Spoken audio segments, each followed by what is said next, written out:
Video पसंद आए तो लाइक कर देना और चैनल को सब्सक्राइब करना मत भूलना। कहानी की शुरुआत होती है एक तांत्रिक की इस सीधी साधी लेकिन अशुभ चेतावनी से।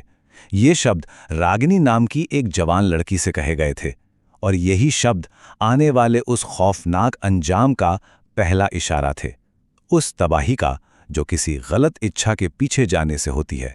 तो हमारी पहली कहानी का केंद्र है रागिनी।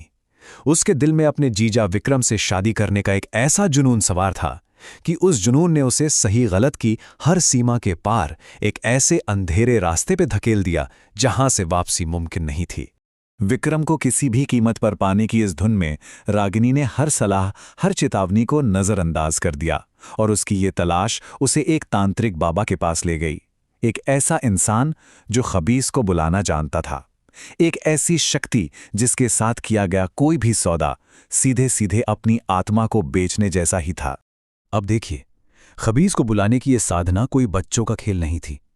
रागिनी को लगातार बिना एक भी दिन चूके 40 रातों तक एक शमशान घाट में एक खौफनाक पूजा करनी थी।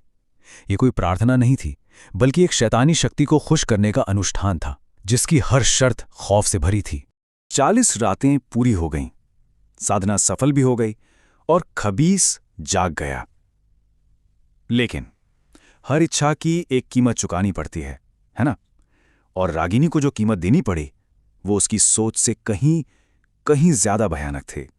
खबीस ने अपनी कीमत मांगी और वो कीमत थी एक बलि, और वो बलि किसी और की नहीं बल्कि रागिनी की अपनी सगी बहन की थी। उस शैतानी ताकत ने उसकी जान ले ली, ये सोचकर कि अब रागिनी और विक्रम के बीच कोई नहीं आएगा और शादी का रास्ता साफ हो जाएगा। लेकिन असलियत रागिनी के बुने हुए सपनों से बिल्कुल अलग थी। सोचिए, एक तरफ उसका सपना था विक्रम के साथ एक खुशहाल जिंदगी जीने का, और दूसरी तरफ हकीकत जिसमें उसने अपनी ही बहन की जान गंवा दी थी। और सबसे बड़ा झटका तो तब लगा जब विक्रम ने उससे शादी करने से साफ साफ इनकार कर दिया। अब रागिनी के हाथों में सिर्फ अपनी बहन का खून और जिंदगी भर का पछतावा ही रह गया था। और ठीक उसी वक्त खबीस ने अपना असली चेहरा दिखाया। उसने रागिनी से कहा, मैंने तुम्हारी एक इच्छा पूरी कर दी, अब मैं तुम्हारे जरिए अपनी सारी इच्छाएं पूरी करूंगा। रागिनी की इच्छा तो पूरी हुई नहीं थी, उल्टा वो खुद उस शैतान की गुलाम बन चुकी थी। इसके बाद के 6 महीने रागिनी के लिए किसी जीते जागते नर्क से कम नहीं थे। हर रात उस पर जिस्मानी और रूहानी हमले होते। उसके पूरे शरीर पर बिना किसी वजह के जख्मों के निशान बनने लगे। आंखों के नीचे गहरे काले गड्ढे पड़ गए और उसका शरीर सूखकर हड्डियों का ढांचा बन गया। आखिरकार इस नर्क जैसी जिंदगी की तड़प से छुटकारा पाने के लिए उसने फांसी लगाकर अपनी जान दे दी। रागिनी की कहानी हमें ये तो दिखाती है कि खबीस से किया गया कोई भी सौदा कितना जानलेवा हो सकता है, लेकिन सवाल यह है कि ये खबीस आखिर है क्या? तो चलिए अब इस शक्ति की बनावट को समझने की कोशिश करते हैं, ठीक वैसा ही जैसा एक जानकार तांत्रिक ने समझाया है। तो तांत्रिक के हिसाब से खबीस 2 तरह के होते हैं। पहले वो जिन्हें इंसान बुलाते हैं अपनी कोई इच्छा पूरी करवाने के लिए, बिल्कुल वैसा ही जैसा रागिनी ने किया। ये खबीस एक कीमत के बदले में काम करते हैं। और दूसरे होते हैं शिकारी। ये अपनी हवस पूरी करने के लिए खुद ही अपना शिकार ढूंढते हैं। इन पर ना तो काबू पाया जा सकता है और ना ही इन्हें मारा जा सकता है। तो अब हम आते हैं हमारी दूसरी घटना पर, सुनीता की कहानी पर, जो अनजाने में ही दूसरे टाइप के खबीस यानी शिकारी का शिकार बन गए। ये एक ऐसी मुठभेड़ थी जो बिल्कुल अचानक हुई और जिसका अंजाम बेहद खौफनाक था। कहानी की शुरुआत एक शाम को होती है, जब सुनीता जिस बस में थी वो एक जंगल के पास खराब हो गई। वो जरूरत के लिए पास की झाड़ियों में गई, लेकिन जब वो वापस लौटी तो वो पहले वाली सुनीता नहीं थी। कपड़े अस्त व्यस्त थे, बाल बिखरे हुए थे और चेहरे पर एक अजीब सी खामोशी थी। घर पहुंचते ही उसका बर्ताव पूरी तरह बदल गया। उसकी आवाज एक मर्द की तरह भारी हो गई थी और उसके शरीर में एक शैतानी ताकत आ गई थी।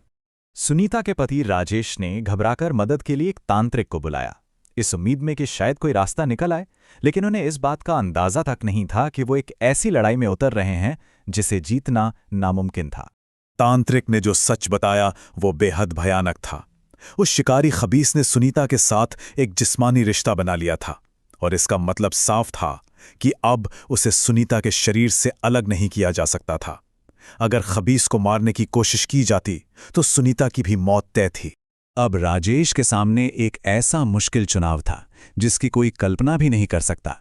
या तो वो सुनीता को उस खबीस के हाथों धीरे धीरे तड़प तड़प कर मरते हुए देखे, या फिर एक दर्दनाक लेकिन जल्दी अंत चुनकर उसकी आत्मा को शांति दे। टूटे हुए दिल के साथ राजेश ने अपनी सहमति दे दी। तांत्रिक ने मंत्रों से उस शैतान को एक आग के घेरे में कैद कर लिया और उस आग ने सुनीता और उसके अंदर के खबीस दोनों को ही जलाकर राख कर दिया। ये एक बेहद दर्दनाक अंत था जो ये बताता है कि कभी-कभी सबसे मुश्किल फैसला ही आखिरी रास्ता बचता है।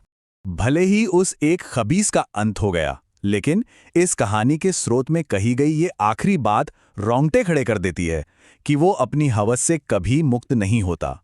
और ये हमें एक बहुत बड़े सवाल के साथ छोड़ जाती है कि अगर ऐसी एक शक्ति खत्म हो भी जाए तो क्या उसकी शैतानी फितरत हमेशा कहीं ना कहीं मौजूद नहीं रहेगी।